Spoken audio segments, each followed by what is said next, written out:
देखती हुई प्रिया जैसे ही अपने कमरे से बाहर आती है, वो क्या देखती है? उसकी पापा मम्मी इधर से उधर भागते दौड़ते चीजों को ठीक कर रहे हैं। कितने खूबसूरत सुबह, इतने सुबह सुबह आप दोनों मौसम का मजा ना लेकर ये क्या कर रहे हैं? तेरे बिलासपुर वाले मामा जी आ रहे हैं बेटा। फोन किया अभी उन्होंने, आधे घंटे में पहुंचते होंगे। ये वही मामा जी है ना, जो हर बार आ रहा हूँ कहकर आते नहीं, जिससे आप 5 साल पहले एक शादी में मिले थे। ये इस बार भी नहीं आने वाले पापा। ये देखिए, ये तो जबान है इस लड़की की, जब मुंह खोलती है आप शगुन ही बोलती है। मंत्रियों से पहचान है भाई साहब की, समय ही कहाँ होता है उनके पास। वो तो किसी काम के सिलसिले में दिल्ली आ रहे तो निकलते ही फोन कर दिया उन्होंने कि बहन मैं आ रहा हूँ, इस बार तुमसे मिलकर ही जाऊंगा। पर तेरी तो बुद्धि में भाटा पड़ा है, अच्छे लोग तुझे बुरे ही लगेंगे। अब वहां क्या खड़ी है, वो आते ही होंगे, जा नहा धो ले और तैयार हो जा अच्छे से, ढंग के कपड़े पहनकर बाहर आना। 2 ही मिनट में वक्त बदल गए, जज्बात बदल गए। आप दोनों तो ऐसे कर रहे हैं मानो कि ब्रिटेन के महाराजा हमारे घर आ रहे हो। 2 मिनट पहले खूबसूरत लगने वाली मॉर्निंग प्रिया को अब अपसेटिंग लगने लगी थी। पर अभी तो बिलासपुर वाले मामा जी आए भी नहीं थे। उनके आने के बाद क्या क्या होने वाला था ये तो प्रिया सोच भी नहीं सकती थी। आधे घंटे के बाद रघु प्रिया के घर पहुंचता है। रसोई में सुशीला चाय ले जाने के लिए कप ढूंढने लगती है जो उसे कहीं नहीं मिलते। हे भगवान, कहाँ गए कब? इस घर में एक बार में कुछ मिल जाए ऐसा हो ही नहीं सकता। अकेले क्या क्या करूं मैं, और कोई हाथ भी नहीं हिलाना चाहता। अरे ढूंढ कर दे दे पूजा कब मुझे। पता नहीं किसने उल्टे हाथ के रख दी, इसलिए कहती हूँ रसोई में जो चीज जहां से उठाओ वहीं रख दिया करो। 2 कप तो है ना मम्मी, पापा और अंकल के। 4 कप ले जाना जरूरी है क्या? छी छी छी, क्या घर बसाएगी तू? ऐसा तो दिमाग है तेरा। अगर उन्होंने मुझे भी चाय लेने को बोल दिया तो मैं ही 2 छत्ती पर चढ़कर चाय का कप निकालती हूँ, रहने दे। तुम बाहर जाकर बैठो, मैं कप उतार कर उसमें चाय लेकर आती हूँ। तभी हॉल से रघु की आवाज आती है। नाश्ते की तैयारी बाद में कीजिएगा दीदी, अभी जिस काम के लिए आया हूँ वो कर लीजिए। प्रिया और सुशीला रसोई से बाहर आती हैं। मेरी नजर में एक लड़का है साकेत नाम का, जितना शालीन नाम उतने ही शालीन घर वाले। हाँ, घर उनका जरा दूर है, लखनऊ की तरफ है। शहर इतना एडवांस नहीं है, पर खानदानी पैसे वाले हैं। और सभ्यता तो ऐसे की कहना ही नहीं। अमीर घर बड़ा शहर देखकर लोग अपनी बेटी को ब्याह देते हैं और घर के अंदर लड़कियों को पीटा जाता है। उससे अच्छा है कि ऐसे घर में जाओ जहाँ संस्कार हो। ये तो बहुत बड़ी बात बोल दी भाई साहब आपने। आपने बताया है रिश्ता तो मैं दिमाग लगाऊंगा ही नहीं। आप बस लड़की की तस्वीर और बायोडेटा दिखाइए, हम मिलने चले जाते हैं। इतनी क्या जल्दबाजी है पापा? मामा जी बता तो रहे हैं, छोटा शहर है, छोटे शहर में जाकर क्या करूंगी मैं? असली पैसा इन छोटे शहरों में ही होता है बेटा। हमारे शहरों में तो बस फोकसबाजी, दिखावा। वहां के लोग खड़े खड़े खरीद ले हम जैसों को। इसे बोलने दीजिए। सुशीला जी, मैं और आप चलकर लड़के को दिखाते हैं। समझ आएगा तो वहीं रिश्ता पक्का कर देंगे। और प्रिया के 100 बार मना करने के बाद भी उसके पेरेंट्स संकेत के घर उसे देखने चले जाते हैं। और कहीं कुछ पता करना है तो पूरा मोहल्ला बार है, आप जाकर आराम से पता कर लीजिए बहन जी। आखिरकार आप भी हमें अपनी बेटी देंगे तो ठोक बजाना तो पड़ेगा ही। हमारी दुकान है चौराहे पर, पास वालों से भी पता कर सकते हैं आप। हमें जो देखना था हमने देख लिया बहन जी, हमारी तरफ से तो ये रिश्ता मंजूर है। प्रिया के पेरेंट्स रिश्ता मंजूर करके ही वापस लौटते हैं। आपने नेक भी कर दी पापा।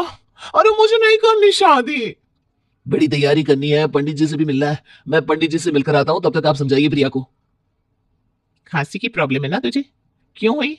क्योंकि यहाँ बहुत प्रदूषण है, वहां कोई प्रदूषण ही नहीं है बेटा। मैं जाकर आ गई और मेरे बाल ज्यों के त्यों हैं, शैम्पू की जरूरत ही महसूस नहीं हुई। इतना साफ शहर और इतने प्यारे लोग। तेरे ब्रेकअप के बारे में मैंने तेरे पापा को कभी नहीं बताया। 2 बार ट्राई किया ना तूने, मिला क्या प्यार? सारे लड़के तो मॉडर्न ही थे। पर मम्मी, तूने जो करना चाहा मैंने तेरे पापा से लड़कर भी तुझे वो करने दिया।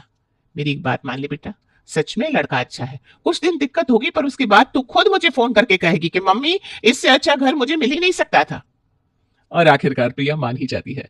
चट मंगनी पट ब्याह कर प्रिया संकेत की दुल्हन बन पहुंचती है लखनऊ की गलियों में। कार क्यों रोक दी संकेत, घर आ गया क्या? यहाँ से 2 गली पैदल ही जाना होगा प्रिया। वो कहना सकड़ी गलियां है तो कार इससे आगे नहीं जा पाएगी। क्या? मैं लहंगे में पैदल चलूं क्या? मजाक कर रहे हो तुम संकेत? अरे मैंने कब कहा तुम्हें पैदल चलना है? पैदल मैं चलूंगा, तुम तो मेरी गोद में रहोगी। अपनी दुल्हन को गोद में उठाए संकेत अपने घर के दरवाजे पर पहुंचता है।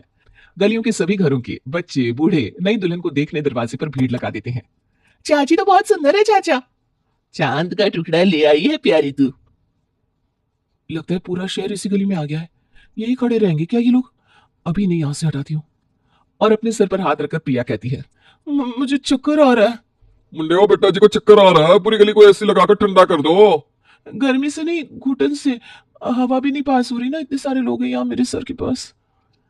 अभी हम साइड हो जाते हैं बेटा, हटो हटो सब, रास्ता खाली करो। इतना भारी लहंगा पहन रखा है, बहू ने घबराहट तो होगी ही। जाओ जाओ बेटा जी, आराम करो। हाँ, आराम से गृह प्रवेश कर लो पहले। हम सब सुबह मुंह दिखाए पर आते हैं। कुछ इस तरह प्रिया का अपने ससुराल में गृह प्रवेश होता है। सारी रस्मों के बाद जैसे ही प्रिया अपने कमरे में पैर रखती है, लाइट चली जाती है। इस कमरे में पैर रखती ही अंधेरा हो गया। कहीं ये कोई चेतावनी तो नहीं है मेरे आने वाले कल की? ओहो, बिजली चली गई। चाचा जी, जरा जनरेटर ऑन करवाइए। आपके घर में इन्वर्टर नहीं है? इन्वर्टर तो है ही, पर इतने सारे मेहमान आए हुए हैं, सारे कमरों में एसी चालू होंगे, और इन्वर्टर से तो वो होने से रहा। इत्तेफाकन जनरेटर रखवाया भी गया था ऐसी जगह पर जहां से संकेत के कमरे में सीधे जनरेटर की आवाज सुनाई दे रही थी। कितना शोर हो रहा है, ऐसे कैसे निकलेगी रात? सॉरी बेबी, वो क्या ना, घर के गेट पर तो जनरेटर लगवा नहीं सकते थे। लेफ्ट साइड में तो बड़ी सी नाली है, तो बची राइट साइड जहां मेरा कमरा पड़ रहा है। देखो, मैं ना अच्छे से खिड़कियों को बंद कर देता हूँ, फिर नहीं आएगी आवाज, और फिर भी आई तो मैं तुम्हारा सर दबा दूंगा। मेरा गला दबा दो, कहाँ फंस गई मैं। अगली सुबह प्रिया अपने कमरे से बाहर आती है। उठ गई तुम बहू? आज तुम्हारी पहली रसोई है, पता है ना? ये सुनते ही प्रिया अपनी आंखों को पूरे हॉल में घुमाती है। घर के हॉल में ही कम से कम 30 लोग जमे बैठे थे। इतने सारे लोगों के लिए खाना बनाना है मम्मी जी? क्या बेटा कुछ भी बोलती है? कोई हलवाई है क्या तू जो इतने लोगों का खाना बनाएगी? क्यों प्यारी, गलत बोल रही हूँ क्या? शादी का घर है, हलवाई तो लगे हुए हैं, तू जाकर बस कुछ मीठा बना ले। प्रिया रसोई में जाती है और एक बड़े से पतीले में चाय उबलने चढ़ा देती है। कहाँ फंसा दिया मम्मी ने। एक मेरा घर था जहाँ गिनकर 3 लोग थे, चौथा आदमी मुझे बर्दाश्त नहीं होता था, और यहाँ सारे पड़ोसी आकर ऐसे बैठे हुए हैं मानो इनके ही घर बहू आई हो। प्राइवेसी नाम की तो कोई चीज ही नहीं है। पता नहीं कब जाएंगे। हो गई शादी, अब चले जाए तो अच्छा है। प्रिया सभी को चाय पिलाती है। और क्या चल रहा है भाई साहब? क्या पापा जी, आप भी बार बार अंकल जी को रोज बुला लेते? उन्हें काम होगा तो। आंटी जी, आपको भी तो खाना बनाना होगा ना, आप आराम से जाइए, हम नाराज नहीं होंगे। आखिर सबके अपने काम होते हैं भाई। चाय की तारीफ कर सभी वापस अपने अपने घर लौट जाते हैं। दोपहर के वक्त प्रिया अपने कमरे में किताबें पढ़ रही थी, तभी उसे जोर जोर से चीखने चिल्लाने की आवाज सुनाई देती है। वो बाहर आकर देखती है। तू जानता नहीं, मुझे हैंडपंप उखाड़ दूंगा। पिछले 40 सालों से हैंडपंप उखाड़ने की धमकी दे रहा है तू। अरे इस बार तो उखाड़ी दे। हमारे मोहल्ले में हैंडपंप है ही कहाँ भाई? खड़े होने की जगह तो निकल जाए पहले। जब तू खुद जानता है कि जगह नहीं है, तो क्यों मेरे घर के दरवाजे पर अपनी गाड़ी खड़ी कर देता है? मैं कैसे निकालूं अपनी गाड़ी? तो ये बात तो मुझे प्यार से भी बोल सकता था, धमकी किस चीज की दे रहा है? भूल गया तू कैसे चाची की मार से बचने के लिए मेरे घर आकर छिपता था? तेरे कारण चाची मुझे मार कर जाती थी, पर क्या कभी मैंने शिकायत की? आज जब मैंने कुछ बोल दिया तो सुन लेता।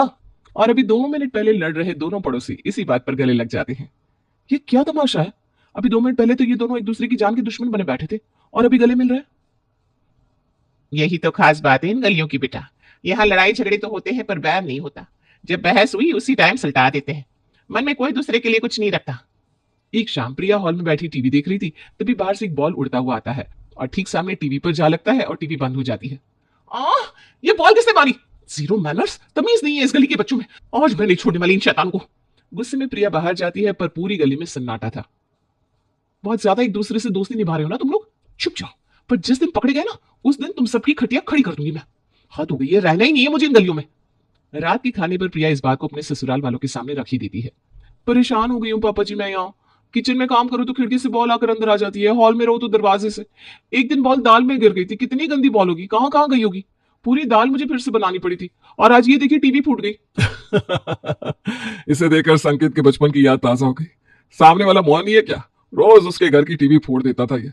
परेशान होकर उन्होंने टीवी लगाना ही छोड़ दिया। आज तक इनके घर में टीवी नहीं है। प्रिया की बात को सभी मजाक में उड़ा देते हैं। इसी तरह दिन गुजर रहे थे। मोहल्ले के शोरगुल से प्रिया चिड़चिड़ा महसूस कर रही थी, इसीलिए वो अपने आप को खुश करने के लिए शॉपिंग पर चली जाती है। शाम को जब वो घर लौटती है, उसे अपने घर का नजारा ही अलग लगता है। ये तो बगल वाली नेहा है, पर ये लड़का कौन है? और मम्मी जी इन लोगों को चाय नाश्ता क्यों परोस रही है? कहीं मैं नेहा के घर में तो नहीं आ गई? अरे हाँ, याद आया, आज नेहा को लड़के वाले देखने आने वाले थे। इतना पागल कर दिया है सबने कि गलती से लगा कि मैं नेहा के घर आ गई। प्रिया वापस से बाहर निकलती है और बाहर टंगे नेम प्लेट पर लिखे नाम को फिर से पढ़ती है। हैं? घर तो अपना ही है, फिर नेहा के घर वाले यहाँ क्या कर रहे हैं? और लड़के वाले हमारे घर क्यों आए नेहा को देखने? ये क्या ड्रामा है? ये घर है या धर्मशाला? तभी संकेत वहां आता है। लीजिए अंकल जी, लड़की की भाभी भी आ गई। भाभी? कौन सी भाभी? नेहा का तो कोई भाई है ही नहीं। तुम बहू और कौन? संकेत नेहा का भाई और तुम उसकी भाभी। तुम दोनों ही तो कन्यादान करोगे। ना चाहते हुए भी प्रिया को झुककर सभी के पैर छूने पड़ते हैं।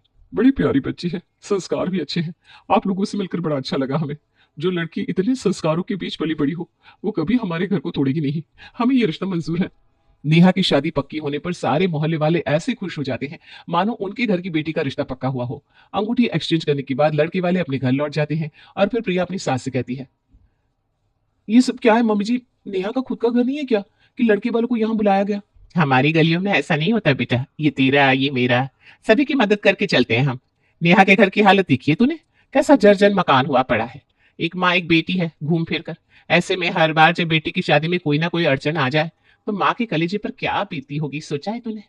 सामने से नेहा की माँ ने पूछा तो मैं मना कर दी थी क्या? तू ही देख, इस घर में बात हुई तो कैसे पहली बार में ही नेहा का रिश्ता पक्का हो गया। अब आराम से विदा होकर अपने घर जाएगी। इस घर को धर्मशाला बना दिया है मम्मी जी आपने। इतने सारे मेहमान आकर गए, इतने बर्तन हो गए, अब फिर कमला कुड़कुड़ करेगी। कमला ने काम छोड़ा ना मम्मी जी, फिर मैं तो नहीं करने वाली, बता देती हूँ। प्रिया हर वक्त चिड़ी ही रहती क्योंकि उसे चाहिए थी प्राइवेसी, और यहाँ तो अगल बगल वाले उसके बेडरूम तक पहुंच जाते थे। एक रोज प्रिया अपने कमरे में जाती है तो क्या देखती है, उसकी सास उसके कबर्ड से ड्रेसेस निकालकर नेहा को दे रही है। अरे भाभी, वो क्या है ना, आपकी होने वाली जीजा ने मुझे डेट पर बुलाया है। अब मैं तो कभी ऐसे मॉडर्न कपड़े पहनती नहीं, तो चाचा जी ने कहा कि तुम्हारी भाभी है ना, उनके कपड़े ले जा, सो मैं लेने आ गई। हाँ हाँ, ले जाओ, वैसे भी मुझसे पूछा कहाँ जाता है मेरी चीजों को छूने से पहले। ये कहकर प्रिया गुस्से में बाहर चली जाती है। ऐसे ही दिन बीत रहे थे। फिर एक सुबह, घर का ध्यान रखना प्रिया, हमें आने में लेट होगा। तू भी चलती ना बहू, बड़ा मजा आता, माता जी का आशीर्वाद भी मिल जाता। क्या ही मजा आएगा मम्मी जी, वही चार रास्ते, वही चार लोग। आप जाइए, और आशीर्वाद आप ले या मैं लूं, क्या फर्क पड़ता है। मैं तो आज आराम करना चाहती हूँ। प्रिया के ससुराल वाले मंदिर चले जाते हैं और प्रिया आराम से स्नैक्स बनाकर टीवी देखते हुए एंजॉय करने लगती है। तभी अरे, अचानक सर क्यों चक्कर आ रहा है? सब धुंधला धुंधला सा लग रहा है। कहीं मुझे चश्मा तो नहीं लगने वाला? शायद मैं थक गई हूँ। ये सोचते हुए प्रिया जैसे खड़ी होती है उसे चक्कर आ जाती है और वो वहीं बेहोश होकर गिर पड़ती है। खिड़की से जैसे ही सुरेंद्र की नजर बेहोश पड़ी प्रिया पर पड़ती है, वो दरवाजा तोड़कर अंदर आ जाता है। मोहल्ले के सभी लोग फौरन प्रिया को अस्पताल ले जाते हैं जहां उसे होश आता है। मैं यहाँ कैसे? मैं तो घर पर थी, पता नहीं मुझे अचानक चक्कर आ रहा था और हाँ बेटा, तू बेहोश हो गई थी और दरवाजा अंदर से बंद था। तू घर पर अकेली थी, इसलिए हम सभी बार बार तेरे घर का चक्कर लगा रहे थे। इसी बीच सुरेंद्र भाई साहब ने जब खिड़की से अंदर झांका तो तू जमीन पर गिरी हुई थी। वो फौरन दरवाजा तोड़कर अंदर चले गए। हम सब इतना डर गए थे बेटा जी, क्या बताएं। अब ठीक तो है ना चाची? अब हम कभी क्रिकेट नहीं खेलेंगे? आपको बहुत टेंशन होती है ना, इसीलिए आप बेहोश हो गई ना? क्रिकेट तो आप सबको खेलनी ही पड़ेगी, क्योंकि साथ में खेलने के लिए एक प्लेयर जो आ रहा है। प्रिया, यू आर प्रेग्नेंट। क्या? बच्चा? मैं तो खुद को ही नहीं संभाल पाती, बच्चा कैसे संभालूंगी संकेत? मैंने सोचा था मैं एमबीए करूंगी। तो मैं किस दिन काम आऊंगी? ऐसे भी अकेले मेरा मन कहाँ लगता है। तो आराम से पढ़ाई करना बहू, बच्चा मैं संभालूंगी। शादी होकर मैं कोई यूएसए नहीं जा रही हूँ, मेरा भी तो भतीजा है, उसे तो मैं ही संभालूंगी। मेरा बच्चा तो मेरे पास ही रहेगा, नहीं तो पंप उखाड़ दूंगा। मतलब दादा के पास बच्चा आएगा ही नहीं है? आप सबका कॉन्फिडेंस देखकर तो मुझ में भी कॉन्फिडेंस आ गया। किसी फ्लैट में अगर बेहोश होकर गिरी होती ना, तो शायद ही कोई मुझे देखने आता। और आप सब तो मेरे गिरने के पहले ही मुझे हॉस्पिटल ले आए।